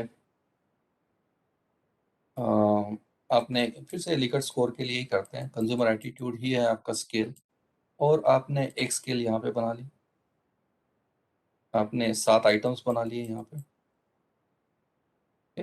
कि आई लाइक ऑनलाइन शॉपिंग, ऐसा मेरा पहला स्टेटमेंट है, आई लाइक ऑनलाइन शॉपिंग। और यहाँ पे स्ट्रांगली डिसएग्री डिसएग्री वगैरह ऐसे मेजर्स ले लिया आपने। ये हो गया आपका फॉर्म 1। और यही एट्रीब्यूट्स यूज करके ये वाले, ये जो 7 एट्रीब्यूट्स आपने आइडेंटिफाई किए, यही एट्रीब्यूट्स यूज करके मैं फॉर्म 2 बना रहा हूँ, और इसका ड्राफ्ट में चेंज कर रहा हूँ। जैसे यहाँ पे आपने बोला आई लाइक ऑनलाइन शॉपिंग, मैं बोल रहा हूँ I don't like online shopping. और यहाँ पे फिर से स्ट्रांगली डिसएग्री डिसएग्री वही पॉइंटर्स है आपके, यानी कि यहाँ पे आप हल्का फुल्का ड्राफ्ट चेंज कर रहे हो, और एक ही रेस्पॉन्डेंट से आप दोनों फॉर्म फिलअप करा रहे हो। हम्म। और फिर से इसके 2 डेटा पॉइंट्स आएंगे, एक फॉर्म 1 के लिए और फॉर्म 2 के लिए पेयर्ड डेटा आएगा, रिस्पोंडेंट 1 2 3। पर ये क्या कर रहे हो आप, एक ही टाइम पे दोनों फॉर्म एक ही रेस्पोंडेंट से फिलअप कर रहे हो, उसके स्कोर यहाँ पे आ रहे हैं और इसका निकलेगा फिर से R, और ये होना चाहिए 0.7 के ऊपर, 0.7 के ऊपर। तो इसको हम कहते हैं parallel form reliability validity testing. इसमें सबसे इम्पोर्टेंट जो है ना वो है आपका क्रॉसबैक अल्फा। ये कंपलसरी है, और क्रॉसबैक अल्फा के साथ आपने रिसर्च पेपर पढ़ो, थोड़ा सा लिटरेचर रिव्यू आप कर रहे होंगे तो थोड़ा गौर से देखिएगा। जो रिजल्ट एंड डिस्कशन का सेक्शन होता है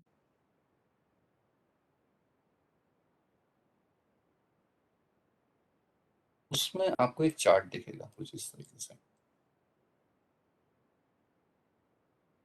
कि आपने C1 कौन सा यूज किया है, C1 आपका नाम, उसके बाद उसके आइटम्स कितने हैं, ओके, और यहाँ पे इसका मीन, इसका स्टैंडर्ड डेविएशन, और यहाँ दिखेगा लास्ट कॉलम में आपको अल्फा। तो ये है क्रॉसबैक अल्फा, यानी ये कंस्ट्रक्ट वन, फिर C2, इसमें आपने कितने इंडिकेटर्स यूज किए हैं वो, इसका मीन कंपोजिट मीन, इसका कंपोजिट मीन, इसका कंपोजिट स्टैंडर्ड डेविएशन, और ये इसका अल्फा। और यहाँ से पता चलता है कि आपके पूरे के पूरे कंस्ट्रक्ट का रिलायबिलिटी है या नहीं है। सिर्फ ये कॉलम देखते हैं, पीयर रिव्यू जो करते हैं ना वो लोग ये कॉलम देखते हैं कि 0.7 के ऊपर है क्या। अगर है तो ये पास हो जाता है, अगर नहीं है तो फिर वो रिजेक्ट कर देते हैं पेपर को। Got it? तो ये रिपोर्टिंग जो है कंपलसरी है, और रिपोर्टिंग करते वक्त मीन एसडी जिसको हम समरी स्टैट कहते हैं, summary stat along with this reliability measure alpha, ये कंपलसरी है।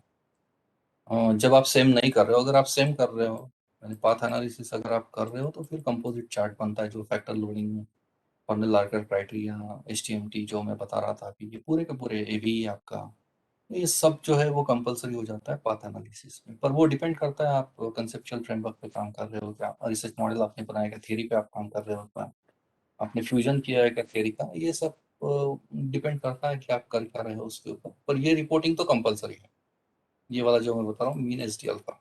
और दिखेगा भी, आप एल आर देखो, आप कुछ पेपर्स आपके सामने ही होंगे अभी, कैसे करते कल मैं समझा चुका हूँ। अभी एक छोटा सा डेमोन्स्ट्रेशन मैं आपको दे देता हूँ, इसका क्रॉसबैक अल्फा कैसे कंप्यूट करते हैं। देखता हूँ मेरे पास फाइल है क्या।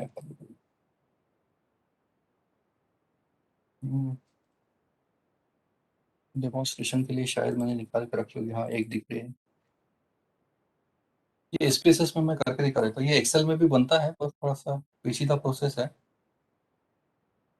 पेचीदा है नहीं क्या, दो स्टेप्स है एक्सेल में करने के लिए, पर स्पेसेस में थोड़ा आसानी से हो जाता है। ये देखिए, ये मेरे पास डेटा है, ये टीचर के पॉपुलैरिटी को लेके ही, टीचर पॉपुलैरिटी मेरा कंस्ट्रक्ट है, उसमें ये इंडिकेटर्स हैं जिसमें एट्रीब्यूट्स मैंने लिए हैं, setting high expectations, entertaining characteristic teacher की, बाद में able to communicate effectively, having expertise in the subject, बाद में able to motivate the students, caring attitude, उसके बाद charismatic, having passion for teaching, then friendly and easy going with the students. ये कुछ characteristics लिए हैं मैंने टीचर की पॉपुलैरिटी, ये कंस्ट्रक्ट को ध्यान में रखते हुए। अभी इसका मुझे निकालना है ट्रांसफर अल्फा, ये 7 पॉइंटर्स हैं C1 में। इसका मैं चेक करता हूँ, ट्रांसफर अल्फा एनालाइज में जाएंगे और स्केल में जाएंगे और रिलायबिलिटी एनालिसिस, और ये सब के सब जो इंडिकेटर्स जिसको हम कह रहे हैं इसको मैं ट्रांसफर कर रहा हूँ इनपुट में। और यहाँ आप देख रहे हो ये क्रॉसबैक अल्फा मॉडल हमारा अल्फा है, क्रॉसबैक अल्फा, इसमें आप स्प्लिट हाफ भी निकाल सकते हो, बाद में कटमैन है, पैरेलल फॉर्म मेथड है, बाद में स्ट्रिक्ट पैरेलल, ये कुछ और मेथड से रिलायबिलिटी, पर हमको तो अल्फा निकालना होता है जनरली। और आज की डेट में एक थोड़ा सा और पॉपुलर हो रहा है जो अल्फा से भी बेटर माना जाता है, मैकडोनल्ड्स ओमेगा, पर वो मैंने कभी किया नहीं है काम। पर अल्फा तो मैं हमेशा करता हूँ और रिपोर्ट भी करते हैं हम लोग। I am pretty familiar with Cronbach alpha, ये दिखा देता हूँ आपको। ओके करेंगे तो आप देख रहे हो यहाँ पे क्रॉसबैक अल्फा जो है हमारा, ये पहले केस प्रोसेसिंग समरी देखते हैं। इसमें सैंपल जो है 120 का है, और रिलायबिलिटी स्टैटिस्टिक्स आप देख रहे हो, क्रॉसबैक अल्फा जो आ रहा है 0.629, जो लेस देन 0.7 है, यानी क्या गड़बड़ है। नंबर ऑफ आइटम्स कितने हैं हमारे स्केल में, तो 9 है, यानी क्या इसको और एनहांस करना चाहिए। एक्चुअली सोशल साइंस में 0.6 के ऊपर चल जाता है, पर 0.7 के ऊपर एकदम प्रिसाइज माना जाता है। 0.7 टू 0.9 ये बेस्ट रेंज मानी जाती है, 0.9 के ऊपर भी नहीं होना चाहिए, ये बेस्ट रेंज मानी जाती है। तो इसमें और एक मैं आपको थोड़ा सा बता देता हूँ कि अभी ये हम लोगों को ये तो पता चल गया कि 9 आइटम में हमारा क्रॉसबैक अल्फा 629 आ रहा है, यानी जो थ्रेशोल्ड लिमिट है 0.7 उससे नीचे आ रहा है। यानी क्या 9 आइटम में से कोई ना कोई आइटम गड़बड़ है जिसको निकालना होगा हमको, कि जो हमारा टीचर की पॉपुलैरिटी को नहीं मेजर कर रहा है। ऐसा कौन सा वेरिएबल है जिसको निकालेंगे, तो वो कैसे पता चलेगा, वो बता देता हूँ आपको।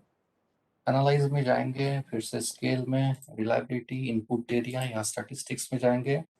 जैसे मैंने आपको बताया कि यहाँ पे हमको मीन चाहिए होता है और स्टैंडर्ड डेविएशन भी चाहिए होता है। स्टैंडर्ड डेविएशन है कि यहाँ पे इसका डिस्क्रिप्टिव निकाल लेंगे, डिस्क्रिप्टिव निकाल लेंगे अलग फंक्शन से।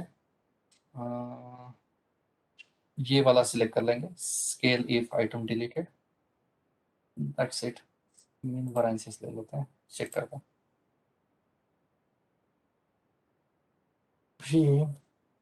ये वाला टेबल चेक करिए आप, इसका ओरिजिनल रिलायबिलिटी कितना आ रहा है, 0.629, 0.629 है। अभी हमने जो कमांड यूज की थी ये वाले, ट्रांसबैक अल्फा इफ आइटम डिलीटेड, ये कॉलम ऐड हो गया। ये हमारे 9 आइटम से 1 2 3 4 5 6 7 8 और 9। अभी क्या बोल रहा है ये स्पेसेस सॉफ्टवेयर, इसमें से कौन से आइटम को हटाएंगे तो आपका रिलायबिलिटी कितना आएगा। जैसे मैं इसको हटा देता हूँ, ये आइटम को मैं डिलीट कर देता हूँ, तो मेरी रिलायबिलिटी आएगी बचे हुए 8 आइटम की 0.685।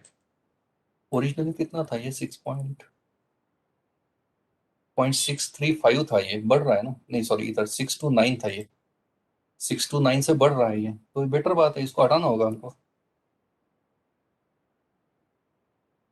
ये क्वेश्चनर में से हमको डिलीट करना होगा बचे हुए जो 8। और चेक करते हैं इससे बड़ा कुछ है क्या, और 599 नहीं, वो तो 629 से भी छोटा हो गया। ये 629 से छोटा है, ये 629 से छोटा है, ये 629 से छोटा है, ये थोड़ा बड़ा है 629 से, पर ये सबसे बड़ा है, यानी इसको हटाएंगे तो ज़्यादा बेटर है। ये बाकी सब छोटे हैं, ये छोटा है, ये छोटा है, ये छोटा है पर इससे नहीं, यानी सबसे गड़बड़ आइटम ये है, इसको हटाना होगा, तब जाके हमारा क्वेश्चनर का रिलायबिलिटी 0.7 के आसपास आएगा, 0.685। चलिए करके देखते हैं ना, ये सेटिंग है स्टैंडर्ड, इसको मैं करके देखता हूँ, हटा के देखता हूँ। ये इनपुट है मेरा, एनालाइज स्केल रिलायबिलिटी, ये सेटिंग है स्टैंडर्ड, ये गड़बड़ है ना, इसको हटा देते हैं, अभी निकालते हैं अल्फा,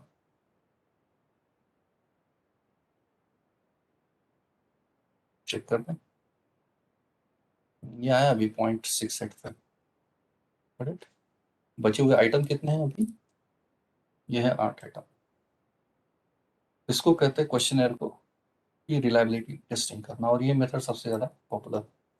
तो यहाँ पे रुकता हूँ मैं, इट इज़ ऑलरेडी 4:58। आपके कुछ क्वेश्चंस होंगे तो पूछ सकते हैं।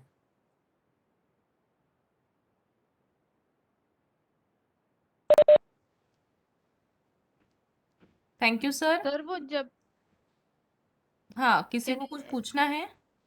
हाँ, यस मैम। हाँ जी। सर वो जब तक 0.9 के आसपास नहीं आएगा तब तक के वो हटाते रहना कि उसमें से जो क्वेश्चंस नहीं ले रहा है वो।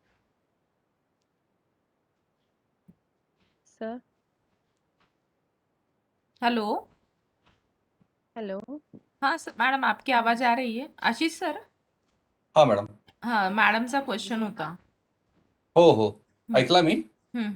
ऐसा जरूरी नहीं 0.9 तक ही आना चाहिए, वो तो डिपेंड करता है ना आपका सैंपल साइज कितना है वगैरह।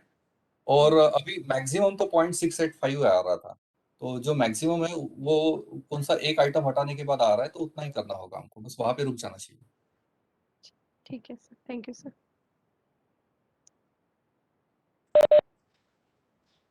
Any question?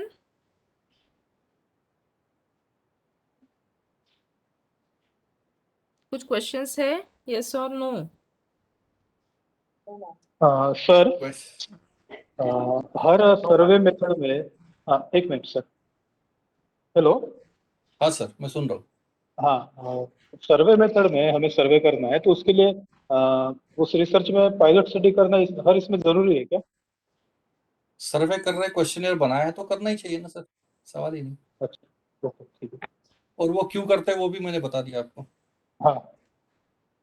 ट्रायल रन है ना सर।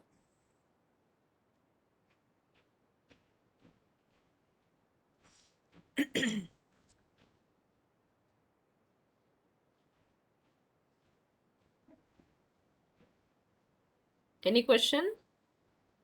क्वेश्चन नहीं आएंगे मैडम, आज थोड़ा सा टेक्निकल है ना ये। हाँ।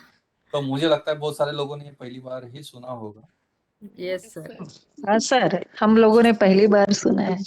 हाँ हम ह्यूमैनिटीज वाले होने की वजह से हमको नहीं था ये सब। नहीं ह्यूमैनिटीज में तो लगता ही है मैडम, ऐसा नहीं है ये अवेअरनेस थोड़ा नाही, सा आमच्या important ह्याच्यात नव्हतं सर इथे. काही विषयात सिलेबस मध्ये आम्ही नसेल. घेतलंच नाही. हम्म.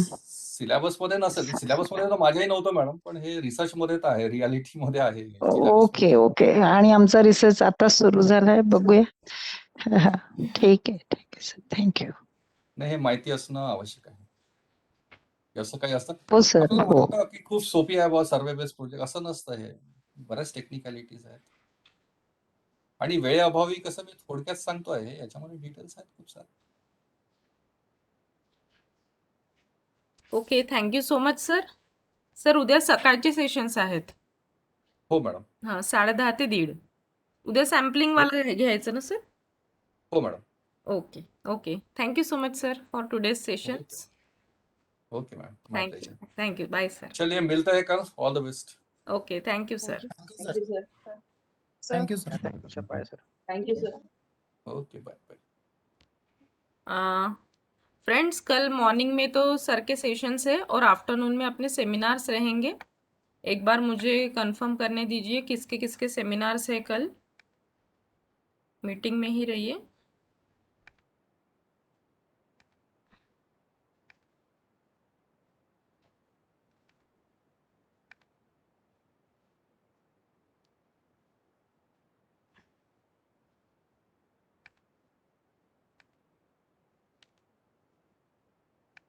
जिनके कल सेमिनार्स है उन लोगों का पीपीटी आज शाम तक आ जाना चाहिए.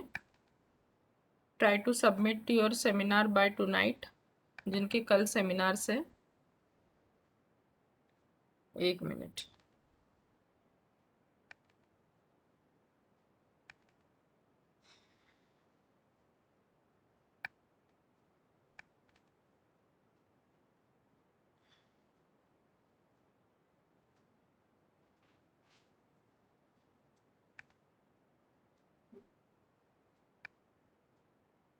स्वाती भोवते मॅडम.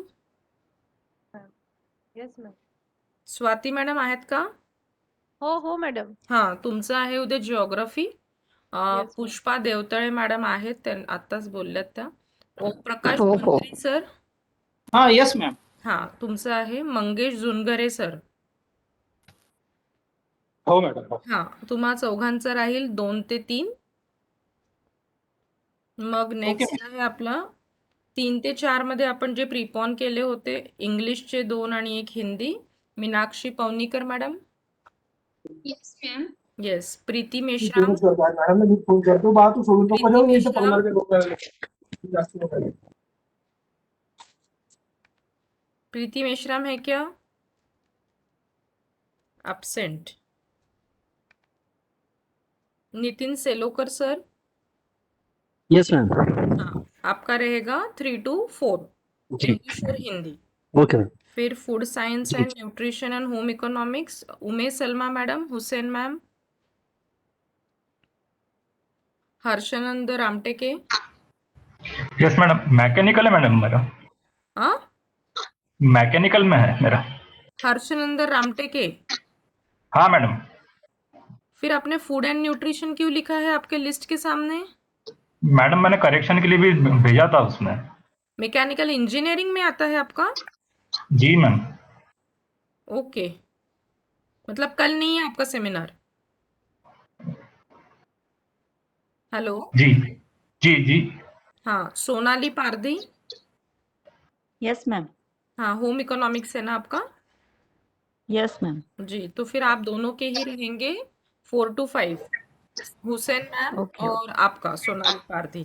तो आप अभी मैंने जिन लोगों के नाम लिए हैं, आप सबको अपना पीपीटी आज रात तक मुझे सबमिट करना है एनी हाउ। मॅडम माझी सबमिट आहे. हा, ज्यांनी केलंय ऑलरेडी, आय थिंक ओमप्रकाश सरांचं पण आलेलं आहे, तुमचं पण आलेलं आहे पुष्पा मॅम. बाकी लोगोंनी मॅम सबमिट मॅम किया. तुम्ही शेअर कराल ना? हाँ हाँ, शेअर तुम्ही कराल ना मग? हो, I will share from my side. आपको लोगों को सिर्फ एक्सप्लेन करना चेक है. करून पाहाल मैम. ठीक आहे. ठीक है.